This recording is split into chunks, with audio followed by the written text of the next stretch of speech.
Muri ekipe ya siporo nyuma y'imyitozo ku munsi w'ejo perezida wa siporo yahuye n'umutoza amubwira ko uyu mukinnyi mushya yazanye nubwo ari gukora imyitozo ariko atazamusinyisha.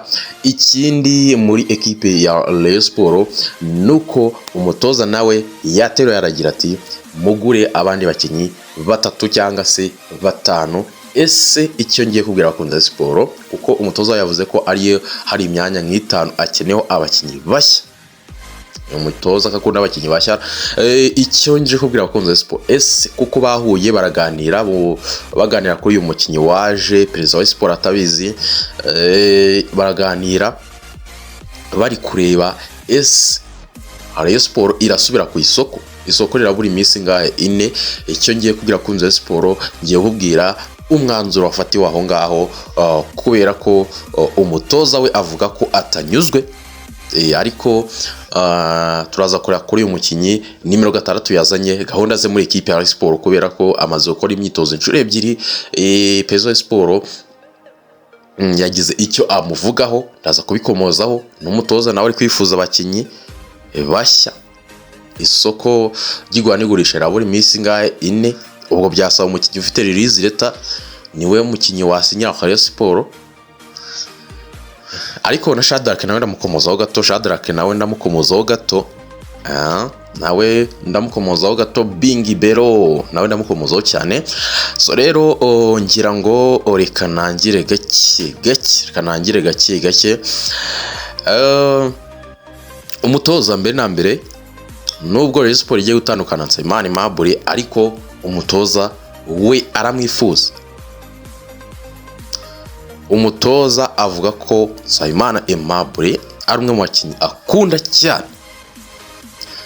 Umutoza aramwifuza, avuga ko nubwo bagiye gutandukana akaba azahaguma ariko akaba atazakina ekipe ya siporo. Umutoza avuga ko Nsabimana Aimable ari umukinnyi mwiza akeneye. Ariko Nsabimana Aimable byo murabizi cyane ko perezida wa siporo ntago amushaka bitewe n'ibyavuzwe sezo ishize. Ubwo andi makuru nayo nahoze mbabwira, turategereza uwitwa Yusudianye na Forunganye. Bari bavuze ko baraza uyu munsi kuwa 4, sinzi no gutegereza umuntu akareba. Abakinnyi ndababara mbonye bageze i Kigali, gusa uyu munsi wo kuwa 4 niyo makuru yavuga mu Nzove ko baraza kugera i Kigali. Niyo makuru yavaga mu Nzove ko bari bubuze kugera i Kigali abakinnyi uko ari 2. Andi makuru naho zibabwira ku nkuru ya Shadrack Bingi Bero nuko uyu mukinnyi ashobora kuba adafite release letter. Mu minsi ishize nko mu kwezi kwa 7 yabwiye abayobozi ba siporo ko bamuha miliyoni 15 akazijyana muri Kongo akazereza DSMP, bakumvikana noneho bakamuhereza release letter, noneho ITC igasoka kugira ngo umukinnyi yemererwe gukora transfer, noneho bibe mu buryo buri official. Umukinnyi ave mu gihugu kimwe ajye mu kindi. Uyu mukinnyi nubwo yasinye ngo birashoboka ko afite amasezerano y'umwaka umwe muri DSMP, nubwo wenda no mu kibuga nabirenze cyangwa se ubona ko wenda ari giye wenda kizagera akitwara neza, ariko uko twamubonye nta bidasanzwe. Wenda ashobora kuba ari umukinnyi mwiza, hari ibintu wenda bimugora, ariko wenda ibyo yatweretse byo nta bidasanzwe. Ariko uyu mukinnyi yabwiye Rayon Sport ko rwose bamuheza miliyoni 15 akagenda akadiringa na DSMP bakamuhereza release letter. Rayon Sport aramubwira bati ntaho twagwa amafaranga ugiye muri Kongo, ntaho twamenya nimba uzagaruka cyangwa tuzagaruka. Ubwo aramubwira bati wowe ganira niyo ekipe mwumvikana, bakaguhereza release letter tukayibona, turaza kuguha amafaranga nta kibazo, ariko ntago twaguha amafaranga utari wazana release letter. Uyu mukinnyi asinye imyaka 2.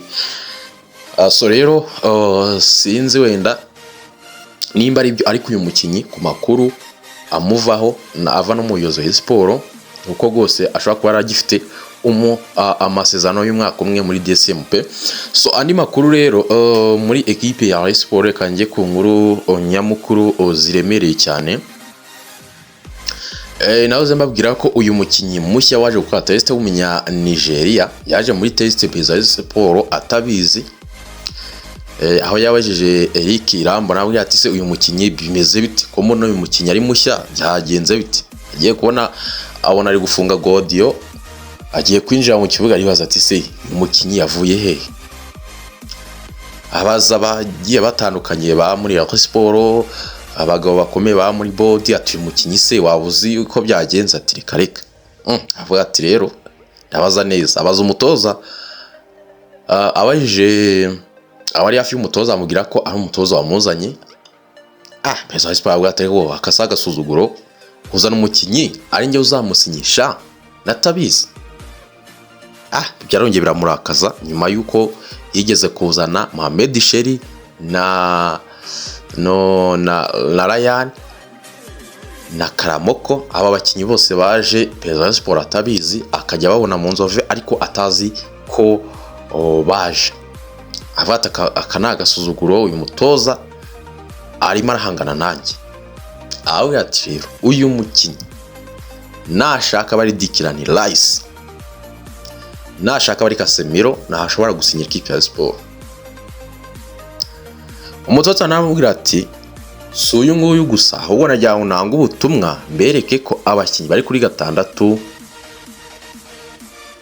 rwose ari abakinnyi basanzwe. Ati nazanye umukinnyi kuri 6 kugira ngo mbereke ko mwari mukwiye kugura undi mukinnyi. Avuga ati ko uyu mutoza bimeze uyu mutoza bitebye, wowe wasabye Nahindwa Aimable turamugura, si we wamusabye uvuga ko azaguhereza ibisubizo byose uzakenera. Uvuga ati ni umukinnyi watoje imyaka 2 uramuzi bihagije, turamuzanye turamugaramye. Wasabye umuzamu Idrissa Kuyate, ibyo yagaragaje twarabibonye, tugura undi muzamu Pavel Nzira. Idrissa Kuyate twamuhaye miliyoni 15, ibyo ngibyo urabizi. Wasabye Mohamed Sheri, uvuga ko atakora imyitozo atari yasinya, turabyubaha, ako arasinya akora imyitozo. Urongeye uzanye Ijigo hirya ngiyo ushaka ko turisinyisha rikaza naryo rikagarama rikajya amafaranga ya Sport, rikajya rijya muri stade, ryabuze umwanya kuri Fed match cyangwa se babanyamahanga benshi bajya muri stade. Uyu nawe urashaka ko tumusinyisha akajya gute, akajya muri stade, ushaka ko tumusinyisha nawe akaba nk'abandi bose wazanye barimo Idrissa Kuyate, abakinnyi batazwa, abakinnyi tutamenya ngo bavuye he. Ubu nguyu ku makuru amuvaho nuko ngo yakinye ni Burayi, ariko yakinye Burayi baramwirukana, ariko si wamenya ngo bimeze bite, si wamenya ngo amakuru ye nayaye, si wamenya ngo bitebye.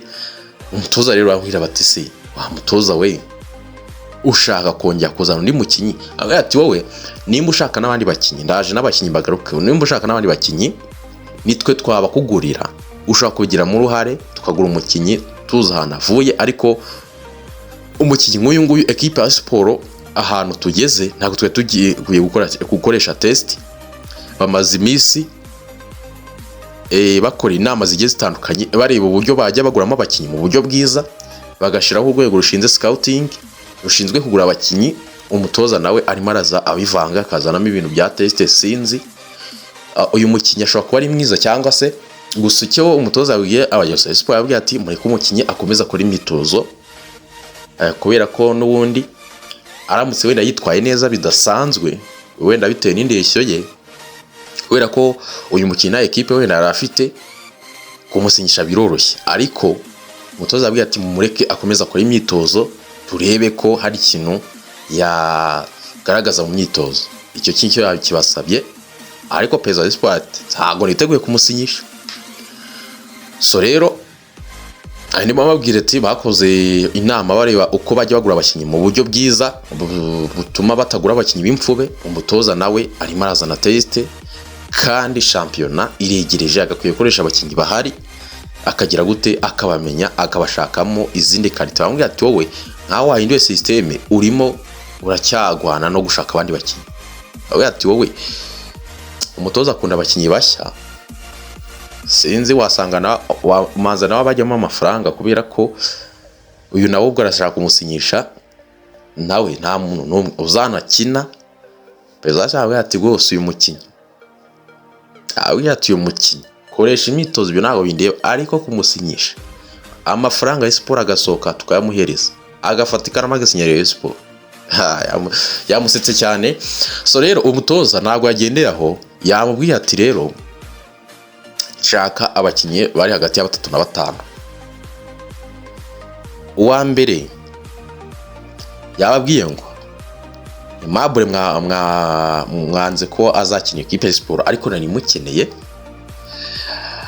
Uyu mutoza yababwiye ngo nyeneye nimero 3 nimumbwire St Paul Jesus ni umwana, umusore Prince we narakarabye no kugira ngo azasuye mu kibuga biragoye. Ati umukinnyi mfite kuri 3 ni St Paul Jesus, ariko no umwana atazakora amakosa abafana ba siporo bakabimuziza. Gusa uyu mwanya nanjye mbona ko wenda hakineho umukinnyi avuga ko ganijuru atari ku rwego rwa Rayon Sport. Ganijuru ngo ababwira ati wowe kinisha Fabrice na St Paul Jesus ubaheze n'umwanya bikini. Ati reka aba n'abana, ati ku rwego rwa shampiyona, ati aba n'abana. Ati kuyu mutoza bimeze bite? Ati umusore Prince wamukinishije ko yajya wenda asimburana n'aba bana Fabrice cyangwa se St Paul Jesus, ariko umutoza avuze ati reka undi mwanya yavuze ati murabona ko nari nagize igitekerezo cyiza cyo kwizanira nimero 6, ubwo mwanya nawo mukeneye umukinnyi. Nimba nta wundi mukinnyi muzagura muri kuyungo ya quality test, nimubona yitwaye neza muzamusinyishe. Uyu mwanya nawe akeneye umukinnyi. Umutoza akubwira ngo kuri nimero 2 ngo Serumogo ari ngari kubona urwego rwe ruri hasi cyane ngo bitewe n'ibitego yahushije kuri match ya Yanga, ngo byaramubabaje cyane. Wa muntu we iba ibitego nka 2 yahushije kuri match ya Yanga. Umutoza avuga ati umukinnyi rwose nawe urabona ko ari urwego atarenga. Avuga ati naho nanyene umukinnyi wawe atikinisha Kabange, wakinije Kabange na Serumogo ari baganganira umwanya. Umutoza ati reka ati ko bite bya mu minsi itarenze ngahe tugiye kugura abakinnyi 5, ibibazo by'amafaranga ni ibibazo. Mu minsi itarenze ngahe ati rero kinisha nanone ashakana ngo na nimero 9, kandi foru nganye yababwiye ko yakize nta kibazo afite. Abwiye ngo ngenda aza nkora imyitozo mwabana ngashaka nimero 9 ngo Shadrack Bingibero nta kintu ari kumuhereza mu myitozo. Abwiye ati se abakinnyi 4 twarihanganye tugura Paveri Nzira, nabyo byari bikomeye, yasinye hashize ibyumweru 2 twarumvikanye. Abo bakinnyi 4 ayo mafaranga aravaye. Rayon Sport rero no kunguko ushobora kugenda ugasanga iguza abakinnyi 4, nk'uyu ngure muri test kabera musinyishije akaba abaye imfube, ugasanga izanye undi. Ega ahantu tugeze mu kwezi hafi kwa 8 hafi kwa 9 kubona umukinnyi mwiza bari pari Hazard, kubera ko buri mukinnyi wese mwiza aba afite kipe azakina mu sezitaha. Abakinnyi baba bahari n'abakinnyi baba badafite release leta babuze ama equipe, nibo bakinnyi ushobora kubona ukanabona ku mafaranga make, ariko nabo ba Duraijaro nabo bakinnyi baba barawongaho basanzwe ba Sulemani dafite amakipe. Nuko rero biba bimeze. Abwiye ati rero wowe ibyo bintu byihorere, Perezida Sport avuga ati uyu mutoza yimaragorana, uyu mutoza yimaratuvuna pe. Abakinnyi twamuguriye bose nta numwe umukinnyi, abakinnyi bose yadusabye cyangwa abakinnyi bose yashatse akabago. Avuga ati ibintu utakoze muri Mukura ushaka kubikora muri equipe ya Sport, wanze guhindura systeme. Abakinnyi washatse bose nta numwe uri kuvamo uri gukina. Ese wowe ushaka dusinyisha n'undi mukinnyi tutazavuye, urabona ibi bintu byakunda? Rero Perezida Sport we yabifashe nk'agasuzuguro kuri uyu mukinnyi mushya. Sinzi ko wenda naho abakinnyi wenda baraza gusinya, ariko umutoza avuze ko abifuza. Rero nababwira ngo mugire umunsi mwiza.